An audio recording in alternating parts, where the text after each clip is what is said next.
Hello, good evening students. Welcome to my YouTube channel PMC tutorial Bodh Gaya. आज हम लोग class 10th के geography books को पढ़ेंगे।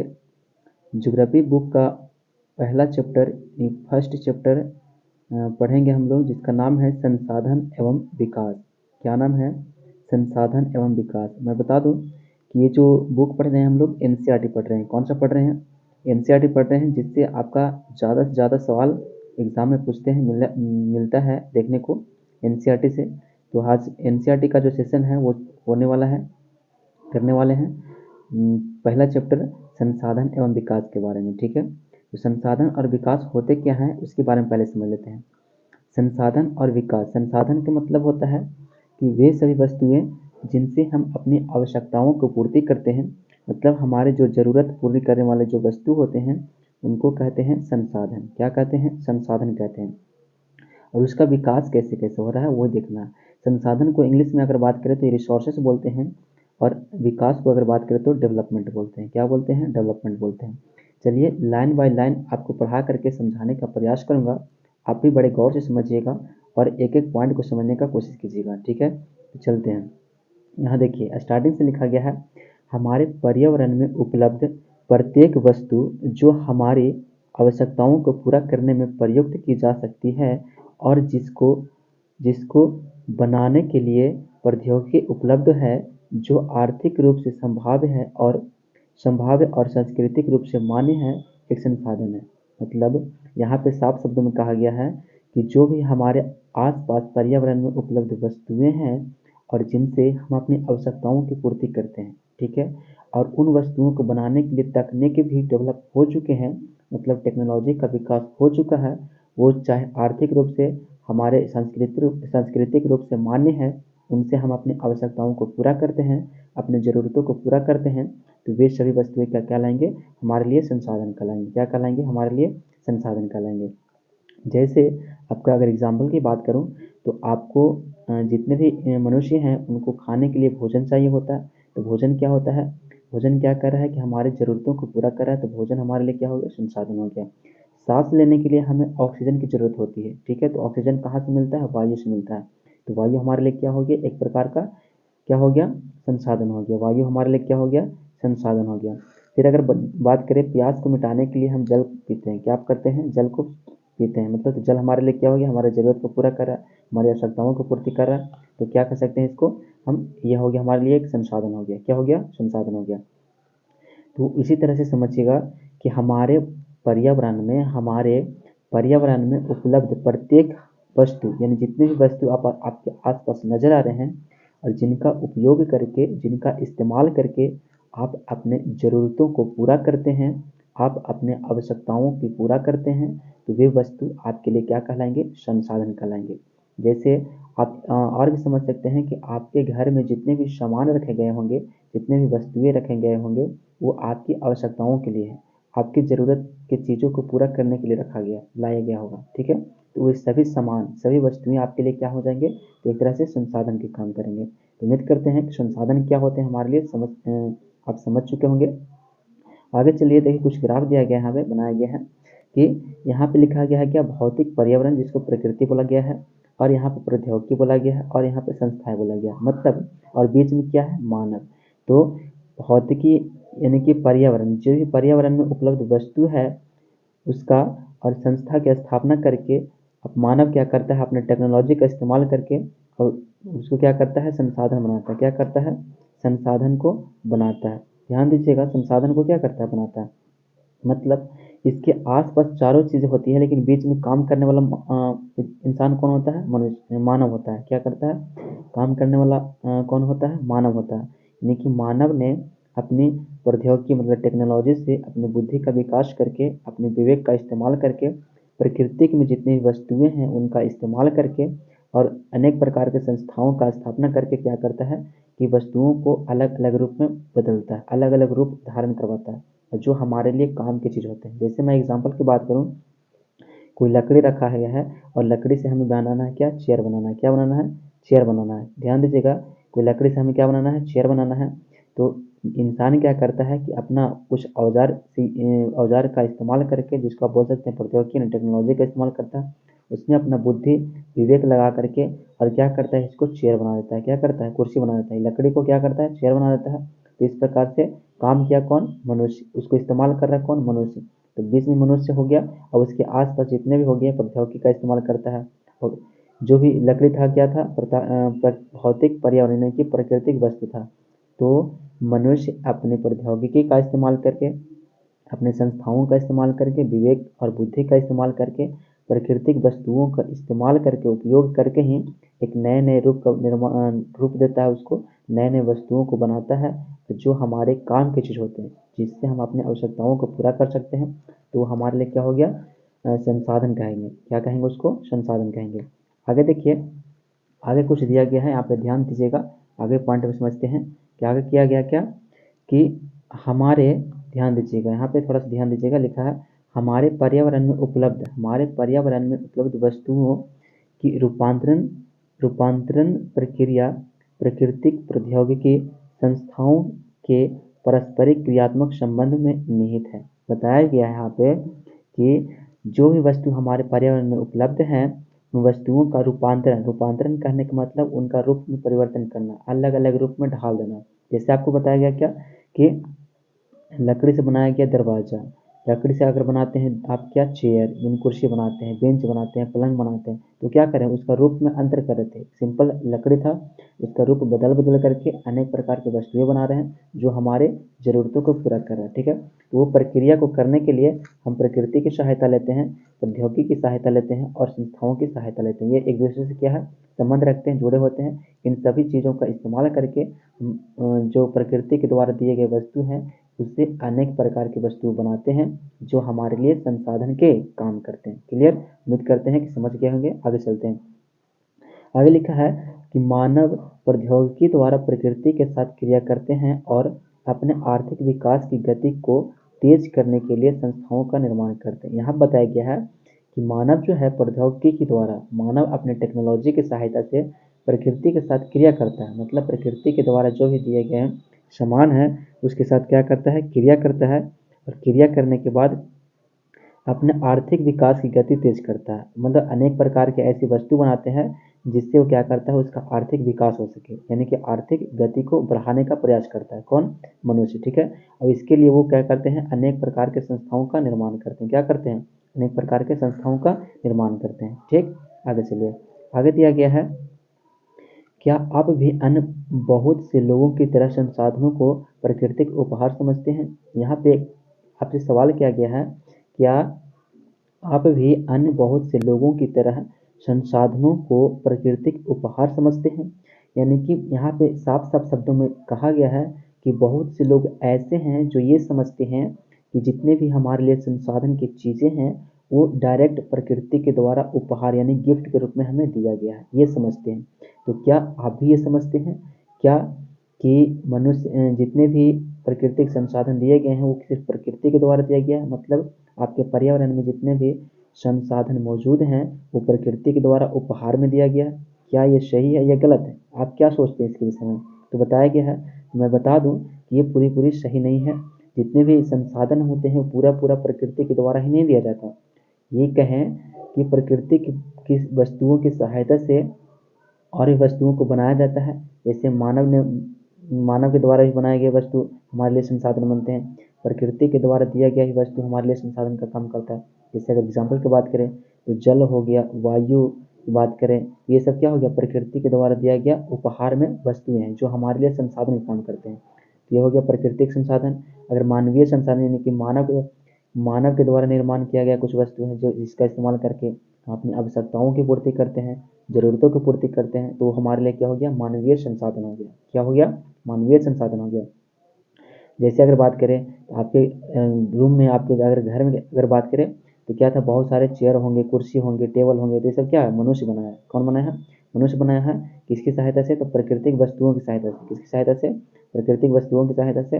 तो वो हो गया मानवीय संसाधन। तो पूरा पूरा हम ये नहीं कह सकते कि जो भी संसाधन दिए गए हैं वो पूरा पूरा प्रकृति के द्वारा उपहार में दिया गया। ठीक है, प्रकृति की वस्तुओं की सहायता से मनुष्य ने भी उसको बनाने का प्रयास किया है, पूरा पूरा प्रकृति के द्वारा नहीं दिया गया। ठीक है, तो इसका सवाल क्या मिलता है, ऐसा नहीं है। यानी कि आपसे सवाल क्या किया गया कि जो भी संसाधन दिए गए हैं वो प्रकृति के उपहार में दिया गया है? तो सवाल कहता है कि नहीं, संसाधन मानवीय क्रियाओं का परिणाम है। जितने भी संसाधन होते हैं वो मानवीय क्रियाओं का परिणाम है। मतलब मानव क्या करता है, एक प्रकार का क्रिया करता है, क्रिया करने के बाद वो नए नए वस्तुओं को बनाता है, तो हमारे लिए क्या बनता है, संसाधन बनता है। क्लियर।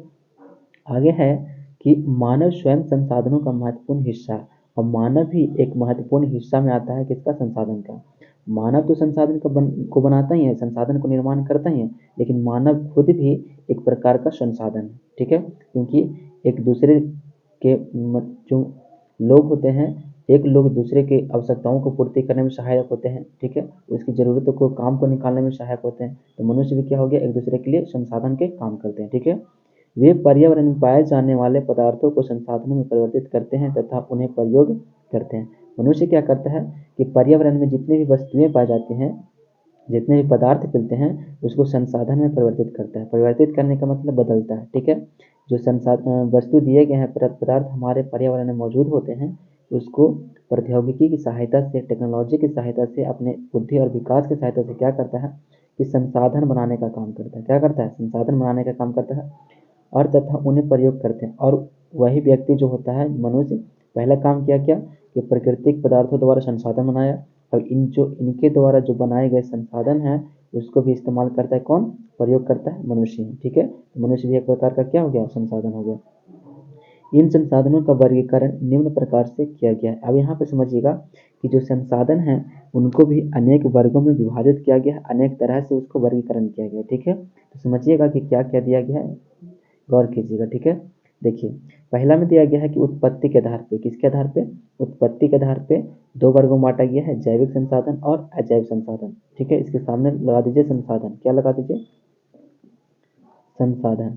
ठीक ना, उत्पत्ति के आधार पे संसाधनों को दो वर्गों में बांटा गया है। पहला हो गया जैविक संसाधन, दूसरा हो गया अजैविक संसाधन। ठीक है, जितने भी संसाधन होते हैं उसको मुख्य दो रूप में दो वर्गों में बांट सकते हैं। पहला क्या कि प्राकृतिक संसाधन, जो प्रकृति के द्वारा मुफ्त में दिया गया है, और दूसरा बांट सकते हैं क्या, मानवीय संसाधन। क्या, मानवीय संसाधन। क्या बांट सकते हैं, मानवीय संसाधन।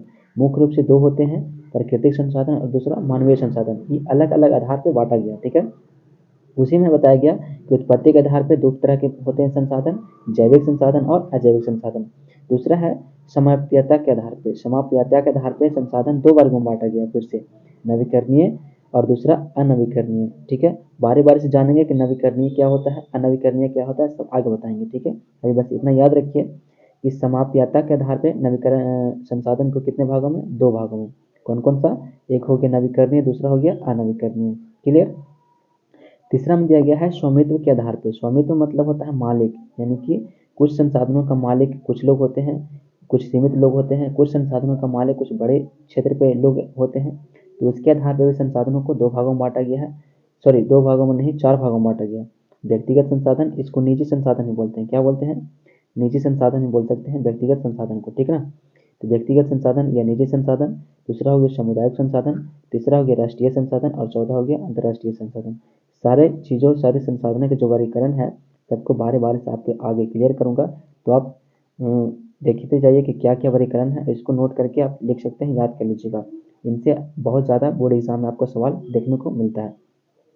अगला है विकास के स्तर के आधार पे। विकास के स्तर के आधार पे संसाधनों को चार वर्गों में बांटा गया है, यानी कि संभावित संसाधन, विकसित संसाधन, भंडार संसाधन और संचित संसाधन। किसके आधार पे, विकास के आधार पे। तो आपने क्या देखा कि मुख्य रूप से संसाधनों को दो वर्गों में बांट सकते हैं, पहला प्राकृतिक संसाधन, दूसरा मानवीय संसाधन। ठीक है, और बुक में दिया गया है क्या कि चार वर्गों में, चार आधार पे संसाधनों को विभाजित किया गया है, उत्पत्ति के आधार पे, समाप्यता के आधार पे, स्वामित्व के आधार पे और विकास के स्तर के आधार पे। ठीक है, उत्पत्ति के आधार पे अगर बात करें तो जैविक और अजैविक, समाप्यता के आधार पर अगर बात करें तो नवीकरणीय और अनवीकरणीय, स्वामित्व के आधार पर अगर बात करें तो व्यक्तिगत, सामुदायिक, राष्ट्रीय और अंतर्राष्ट्रीय संसाधन, विकास के स्तर के आधार पर अगर बात करें तो संभावित संसाधन, विकसित संसाधन, भंडारित संसाधन और संचित संसाधन होते हैं। क्लियर। अब आगे देखिए, कुछ ग्राफ दिया गया है एनसीईआरटी की बुक में। ये एनसीईआरटी की बुक में इस तरह से दिया गया रहता है। आप अगर संसाधनों का वर्गीकरण के बारे में अगर एग्जाम में पूछेगा तो इसी तरह से अगर ग्राफ आप बना देते हैं तो आपको बहुत बेहतर मार्क्स मिलेगा। अगर 2 नंबर का सवाल है तो 2 में से 2 आपको पूरा पूरा दे दिया जाएगा। ठीक है, तो ध्यान दीजिएगा कि ग्राफ के माध्यम से समझते हैं। मैंने बताया ना कि जितने भी संसाधन होते हैं उसको मुख्य रूप से दो भागों में बांटते हैं। कौन कौन सा? एक प्राकृतिक संसाधन, दूसरा मानवीय संसाधन। यहाँ पे ग्राफ में भी वही किया गया है। देखिएगा जितने संसाधन है उसको दो क्लियर भागों में बांटा गया है। पहला प्राकृतिक संसाधन और दूसरा मानवीय संसाधन। कौन सा?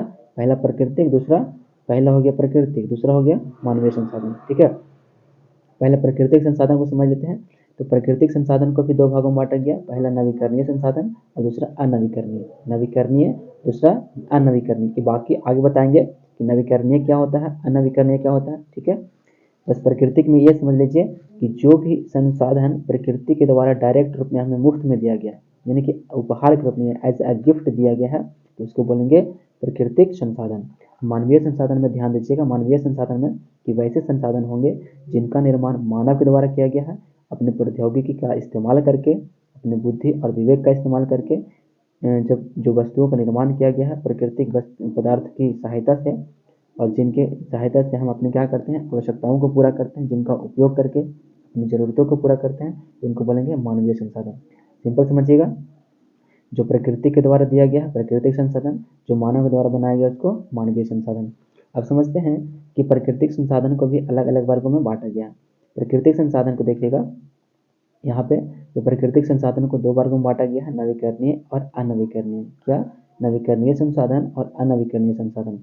नवीकरणीय संसाधन को भी दो भागों में बांटा गया है कि सतत या प्रवाह बोल सकते हैं इसको। क्या? सतत या प्रवाह, दूसरा जैव। क्या बोल गया? जैव संसाधन। नवीकरणीय संसाधन को दो भागों में बांटा गया, कौन कौन सा? सतत या प्रवाह बोल सकते हैं या फिर जैव संसाधन।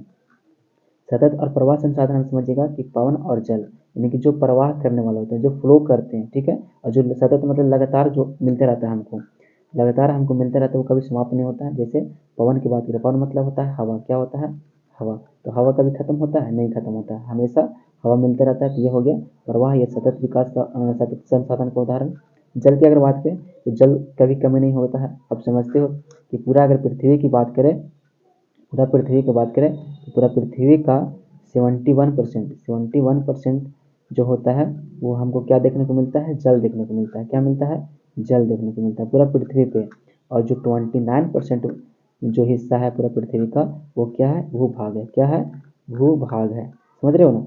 तो कभी ये जल अभी कभी खत्म नहीं हो सकता है, ये हमेशा क्या होता है? प्रवाह होता रहता है। तो जल और दूसरा वायु, दोनों क्या हो गया? सतत और प्रवाह संसाधन के उदाहरण। सॉरी।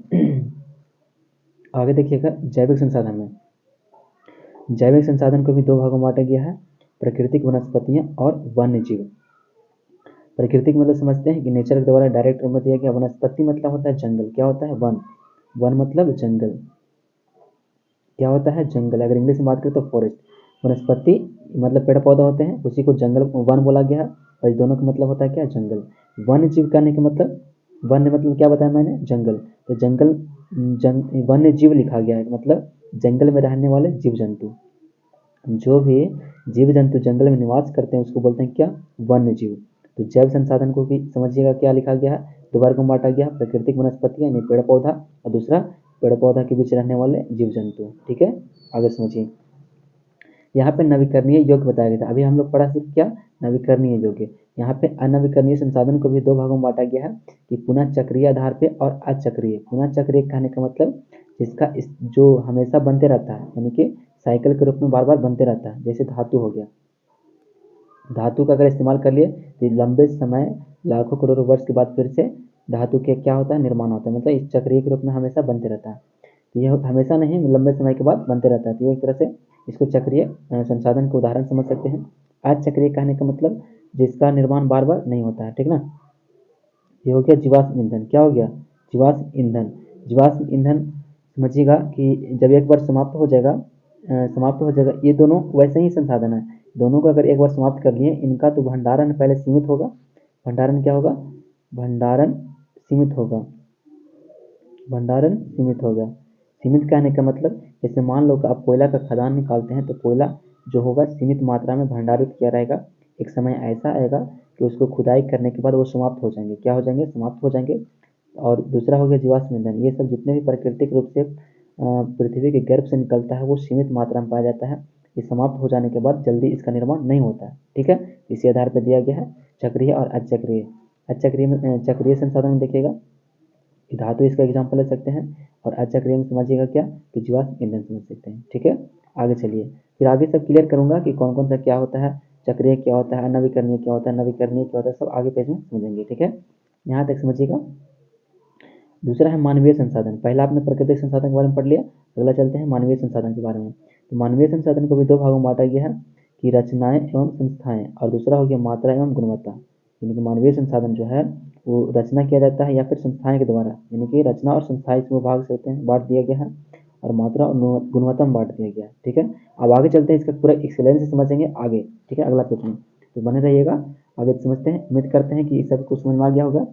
इस चैप्टर में आपने देखा क्या कि संसाधन के बारे में, क्या किसके बारे में देखा कि संसाधन के बारे में। संसाधन होते क्या हैं, तो हमारे पर्यावरण में जितने भी वस्तुएं पदार्थ मौजूद होते हैं जिनके द्वारा आप अपनी आवश्यकताओं की पूर्ति करते हैं, अपनी ज़रूरतों की पूर्ति करते हैं। ठीक है, तो वे सभी वस्तुएं, वे सभी पदार्थ हमारे लिए क्या बन जाते हैं, संसाधन बन जाते हैं। ठीक है, क्लियर, उम्मीद करते हैं समझ आ गया होगा। और संसाधन दो प्रकार के मुख्य रूप से बांटा गया, मानवीय संसाधन और प्राकृतिक संसाधन, उसको भी अलग अलग तरह से वर्गीकरण किया गया। उम्मीद करते हैं यहाँ तक आपको समझ में आ गया होगा। फिर आगे की ओर चलते हैं, इस वीडियो में बने रहें हमारे साथ, समझिएगा कि अगला आगे का टॉपिक क्या है। ठीक है, देखिए, चलिए आगे के क्लास को समझते हैं। देखिएगा, अभी आपने देखा क्या कि संसाधनों का वर्गीकरण के बारे में मुख्य रूप से दो भागों में बांटा गया, क्या कौन सा, एक प्राकृतिक संसाधन और दूसरा मानवीय संसाधन। ठीक है, अब उन्हीं में समझते हैं कि संसाधनों का प्रकार। यहाँ पे हेडिंग क्या दिया गया आपको, संसाधनों का प्रकार। संसाधनों के प्रकार के बारे में जानेंगे हम लोग कि संसाधन को प्रकार क्या क्या होता है, कैसे कैसे उसका वर्गीकरण किया गया है। ठीक ना, तो चलिए बिना समय गवाए हुए आपके क्लास को आगे चलते हैं, देखते हैं। यहाँ पे फर्स्ट टॉपिक दिया गया है, पहला टॉपिक पे क्या दिया गया है कि उत्पत्ति के आधार पर, क्या दिया गया, उत्पत्ति के आधार पर संसाधनों का। आपने अभी देखा कि उत्पत्ति के आधार पर संसाधनों को दो भागों में बांटा गया, कौन कौन सा, पहला हो गया जैव संसाधन, पहला हो गया जैव संसाधन और दूसरा हो गया अजैव संसाधन। ठीक है, पहला जैव संसाधन और दूसरा अजैव संसाधन, किसके आधार पे, तो उत्पत्ति के आधार पे। जैव संसाधन क्या होता है वो देखते हैं। इन संसाधनों की प्राप्ति जीव मंडल से होती है, यानी बताया गया कि जैव संसाधन जो होता है उसका प्राप्ति कहाँ से होता है, तो जीव मंडल से होता है। किससे होता है, जीव मंडल। और समझिए कि जीव मंडल क्या होते हैं, जीव मंडल क्या होते हैं उसके बारे में समझते हैं। तो जीव मंडल होता है कि वैसे, यानी कि पृथ्वी का वैसा मंडल, वैसा एरिया, ठीक है, स्तर, जिसमें जीव जंतु निवास करते हैं। जीव जंतु बोले तो जितने भी जानवर हो गए, छोटे छोटे कीट पतंग हो गए, हमारे पर्यावरण में विकास करने वाले पेड़ पौधे हो गए, मतलब जितने भी जीव जंतु होते हैं ना, पेड़ पौधे, ये सब सब जहाँ पे विकास करते हैं उस मंडल को हम लोग जीव मंडल बोलते हैं। जैसे हमारे आसपास का परिवेश देख रहे हो ना, पारिस्थितिकी तंत्र, उसी को बोलते हैं जीव मंडल।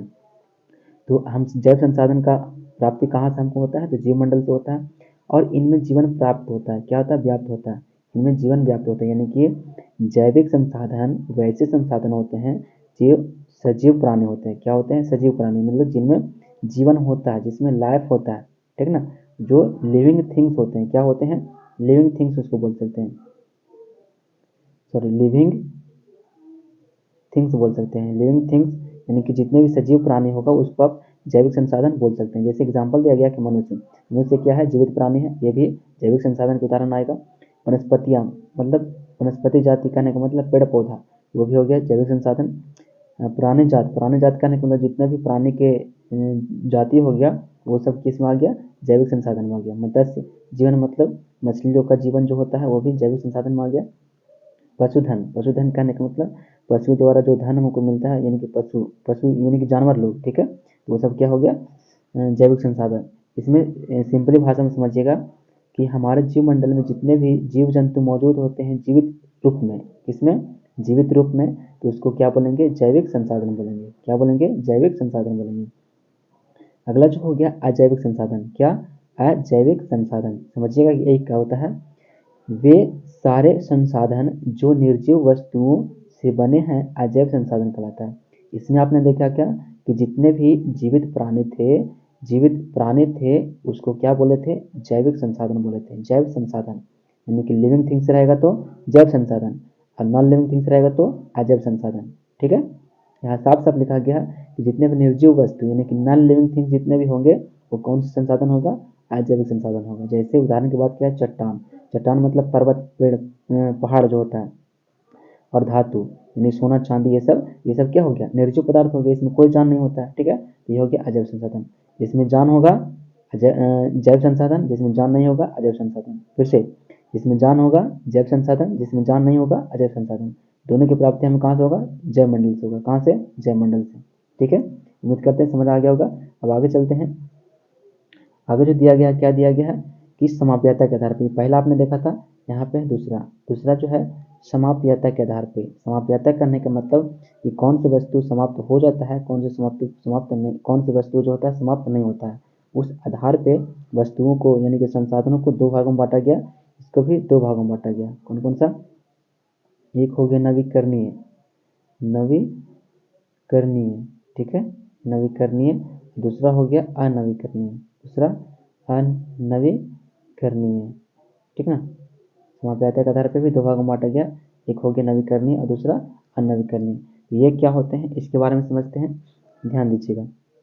नवीकरणीय जो लिखा गया है कि वे संसाधन जिन्हें भौतिक, रासायनिक या यांत्रिक प्रक्रियाओं द्वारा नवीकृत यानी पुनः उत्पन्न किया जा सकता है, उन्हें नवीकरणीय योग्य अथवा पुनः प्राप्ति योग्य संसाधन कहा जाता है। यानी कि यहाँ पे सब बताया गया है कि वैसे संसाधन होते हैं जिनका एक बार अगर इस्तेमाल कर लिए तो पुनः फिर से बनाया जा सकता है, बना करके उसका उपयोग किया जा सकता है। चाहे वो रासायनिक रूप से बने या फिर भौतिक रूप से बने या फिर किसी यांत्रिक प्रक्रिया के द्वारा बने, लेकिन एक बार उपयोग करने के बाद वो किसी न किसी रूप में फिर से बनते हैं और उसको फिर से क्या करते हैं, उपयोग करते हैं, यानी कि पुनः उत्पन्न किया जा सकता है। उसको एक बार उपयोग करने के बाद फिर से उसको बनाया जा सकता है, उत्पन्न किया जा सकता है। तो उसको क्या बोलेंगे, नवीकरणीय योग्य अथवा पुनः प्राप्ति योग्य संसाधन कहेंगे। सिंपल समझिएगा इसमें कि वैसे संसाधन इसमें आएंगे जिनका एक बार उपयोग करने के बाद फिर से उसको बना करके उपयोग कर सकते हैं, और चाहे वो बने भौतिक क्रिया के द्वारा या रासायनिक क्रिया के द्वारा या फिर यांत्रिक प्रक्रियाओं के द्वारा बने, लेकिन बनेगा, ठीक है। वैसे संसाधन किसकी कैटेगरी में आता है, नवीकरणीय संसाधन। अगर एग्जाम में पूछेगा दो नंबर के सवाल में तो लिखिएगा कि नवीकरणीय संसाधन वैसे संसाधन होते हैं जिनका एक बार इस्तेमाल करने के बाद उन्हें भौतिक, रासायनिक या यांत्रिक प्रक्रिया द्वारा फिर पुनः प्राप्त किया जा सकता है, उन्हें नवीकरणीय संसाधन कहते हैं, ठीक है। एग्जाम्पल की अगर बात करें तो सौर तथा पवन ऊर्जा। सौर ऊर्जा कहने का मतलब सूर्य के प्रकाश से जो हमें ऊर्जा प्राप्त होती है उसको बोलते हैं सौर ऊर्जा। तो ये कभी खत्म होगा नहीं। आज हमें सूर्य की रोशनी मिली तो कल भी मिलेगी, परसों भी मिलेगी, हमेशा मिलती रहेगी। ये कभी समाप्त नहीं होता है। मतलब एक बार इसका इस्तेमाल कर लिया, आज सूर्य की रोशनी को यूज कर लिए तो कल से भी इसका यूज कर सकते हैं, परसों भी इसका इस्तेमाल कर सकते हैं, ठीक है। तो इस प्रकार के जितने भी संसाधन होंगे नवीकरणीय संसाधन के एग्जाम्पल आएंगे। दूसरा हो गया पवन ऊर्जा। अपने विंड मिल का तो विंड मिल का तो नाम सुना ही होगा। विंड मिल जो इस तरह से रहता है, ध्यान दीजिएगा, इस तरह से रहता है, इस तरह से बना रहता है यहाँ पे, और इसमें पत्ती लगे होते हैं इस तरह से, ठीक ना। इस तरह से पत्ती लगे होते हैं और ये गोल गोल घूमता है। गोल गोल घूमने से क्या होता है, यहाँ पे प्लांट लगे होते हैं, पावर प्लांट, और वहाँ से ऊर्जा को स्टोर किया जाता है। क्या किया जाता है, स्टोर किया जाता है। वही हो गया पवन ऊर्जा। जब तक हमारे पृथ्वी पर हवा मौजूद रहेगी तब तक इस प्रक्रिया से हम पवन ऊर्जा को प्राप्त कर सकते हैं। ये भी कभी समाप्त नहीं हो सकता है। तो इसको बोलेंगे नवीकरणीय संसाधन। कौन सा, नवीकरणीय संसाधन। अगला बताया जा रहा है जल। तो आपने अभी देखा कि जल पूरा पृथ्वी का 71% जो हिस्सा है वो जल से भरा हुआ है। किससे, जल से। तो ये भी कभी समाप्त नहीं होगा। ये हो गया वन। वन मतलब जंगल। जंगल भी बहुत सारे पेड़ पौधे, एक काटे तो एक उग जाता है, एक काटे तो एक उग जाता है। इस प्रकार से जंगल भी नष्ट नहीं होंगे, बार बार इसको मिल सकता है, बन सकता है। तो हो गया नवीकरणीय संसाधन। अगला हो गया वन्य जीवन। वन्य जीवन कहने का मतलब वन यानी जंगल में रहने वाले जितने भी जीव जंतु होते हैं वो भी बार बार अपने से क्या होता है, उसका जीवन आते रहता है।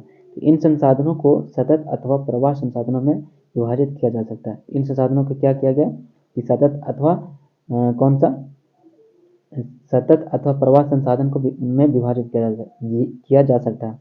नवीकरणीय संसाधन को अभी आपने देखा पीछे, क्या देखा समझिए कि यहाँ पे आपने देखा क्या कि देखिए नवीकरणीय संसाधन को बांटा गया क्या, सतत या प्रवाह में या फिर अजैव संसाधन में। वही चीज़ यहाँ पे लिखा गया है आपको, गौर कीजिएगा, वही चीज़ यहाँ पे आपको लिखा गया है कि देखिए, लिखा गया है साफ साफ कि इन संसाधनों को सतत अथवा प्रवाह संसाधनों में विभाजित किया जा सकता है। किन संसाधनों को? तो नवीकरणीय संसाधनों को। ठीक है, उम्मीद करते हैं समझ में आ गया होगा। नवीकरणीय संसाधन क्या होते हैं एक बार और समझ लीजिए कि नवीकरणीय संसाधन वैसे संसाधन होते हैं जिनका एक बार इस्तेमाल करने के बाद उसे फिर से भौतिक प्रक्रिया द्वारा या रासायनिक प्रक्रिया द्वारा या यांत्रिक प्रक्रिया द्वारा पुनः प्राप्त किया जा सकता है, और तो उसे बोल देंगे क्या? नवीकरणीय संसाधन। एग्जाम्पल की अगर बात करें तो सौर ऊर्जा लिखना, पवन ऊर्जा लिखना, जल लिखना, वन लिखना, वन जीवन लिखना। इस तरह से आप समझिएगा क्या कि नवीकरणीय संसाधन का उदाहरण हो गया। अब आगे की ओर चलते हैं। अनवीकरणीय संसाधन। कौन सा संसाधन? अनवीकरणीय संसाधन। देखिएगा, गौर कीजिएगा यहाँ पे क्या लिखा गया है अनवीकरणीय संसाधन में कि इन संसाधनों का विकास एक लंबे भूवैज्ञानिक अंतराल में होता है। एक लंबे भूवैज्ञानिक अंतराल में होते हैं। यहाँ पे गौर कीजिए, कुछ लिखा गया है, इसमें आपने देखा क्या कि ये भौतिक प्रक्रिया द्वारा या रासायनिक प्रक्रिया द्वारा या यांत्रिक प्रक्रिया द्वारा तुरंत इसको प्राप्त किया जा सकता है, मतलब अल्प समय में यानी कम समय में इसको बनाया जा सकता है। लेकिन यहाँ पे साफ साफ लिखा गया एक लंबे समय, क्या? एक लंबे भूवैज्ञानिक अंतराल पे, यानी कि इसको बनने के लिए लाखों करोड़ों वर्ष लगते हैं। कितना? लाखों करोड़ों वर्ष लगते हैं इसको बनने के लिए। कौन से संसाधन को?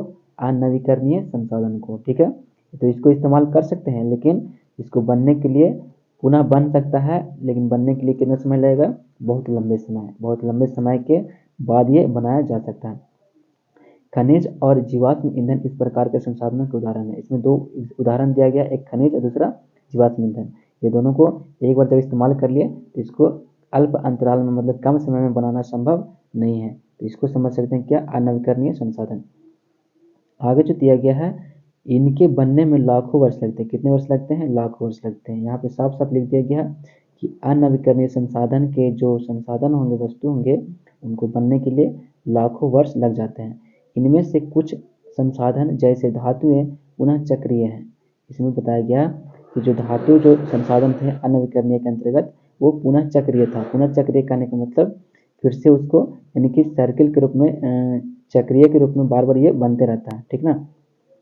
कुछ संसाधन जैसे जीवाश्म ईंधन अचक्रीय है, और जीवाश्म ईंधन जो होता है अचक्रीय हो गया, मतलब इसको बनाना थोड़ा कठिन होता है। बार बार हमें बता क्या बोल रहा है इसमें कि अचक्रीय होता है, मतलब इसको बनाना थोड़ा सा कठिन होता है, जल्दी नहीं बनाया जा सकता। वह एक बार के प्रयोग के साथ ही समाप्त हो जाते हैं। बताया गया ना कि जीवाश्म ईंधन ऐसे होते हैं जो एक बार अगर प्राप्त हो गया तो इसको समाप्त हो जाएगा। धातु कहने का मतलब बताया गया ना कि चक्रीय और अचक्रीय कहने का अर्थ समझिएगा कि धातु, मान लो कि लोहा के आपने कुछ सामान बना लिए, दरवाजा बना लिए, तो दरवाजा जब खराब हो जाता है तो उसको कबाड़ी में बेच देते हैं। क्या करते हैं? कबाड़ी वाले के पास बेच देते हैं। बेचने के से क्या होता है कि कबाड़ी वाला ले जाता है, उसको गला करके फिर से बनाता है, मतलब एक वस्तु से गला करके दूसरी वस्तु बना रहा है, फिर उसको बना करके फिर से गला करके दूसरी वस्तु बनाएगा। तो क्या हो रहा है? चक्रीय, मतलब एक वस्तु से उसका रूप परिवर्तन किया जा रहा है। तो वो क्या कर रहा है? चक्रीय योग्य, मतलब चक्रीय उसका यूज कर रहा है, एक बार से दूसरी वस्तु में, दूसरी वस्तु से तीसरी वस्तु में बनाने का प्रयास कर रहा है। लेकिन जीवाश्म ईंधन ऐसा ईंधन होता है जिसको एक बार उपयोग कर लिए तो उसको दोबारा उपयोग नहीं कर सकते। जैसे अगर बात करें कोयला के बारे में, कोयला को एक बार जला दो तो जलाने के बाद उससे क्या मिलता है? हमको राख मिलता है, तो राख से हम कोई काम नहीं कर सकते। ठीक है, जीवाश्म ईंधन और समझ सकते हैं प्राकृतिक गैस हो गया, गैस को जला दिए तो उससे भी कुछ नहीं मिलता हमको, उसका भी इस्तेमाल नहीं कर सकते दोबारा। ठीक है, फिर समझ सकते हैं पेट्रोल हो गया, पेट्रोल भी एक बार अगर जल गया तो जलने के बाद उससे हम कोई दोबारा दूसरा काम के लिए उसको यूज नहीं कर सकते। तो इस प्रकार के जितने संसाधन हो गया वो अचक्रीय होगा। अचक्रीय मतलब जिसका एक बार प्रयोग करने के बाद फिर से उसको गला करके दूसरे वस्तु को बनाया जा सकता है, जैसे धातु। ठीक है, इस प्रकार से समझ सकते हैं अनवीकरणीय संसाधन। इसमें आप क्या याद रखिएगा कि अनवीकरणीय संसाधन वैसे संसाधन होते हैं जिस एक बार इस्तेमाल करने के बाद पुनः प्राप्त करना संभव ना हो। अगर प्राप्त होगा तो लंबे समय के बाद प्राप्त होगा। ठीक है, उसको बोलेंगे कौन सा संसाधन? अनवीकरणीय संसाधन।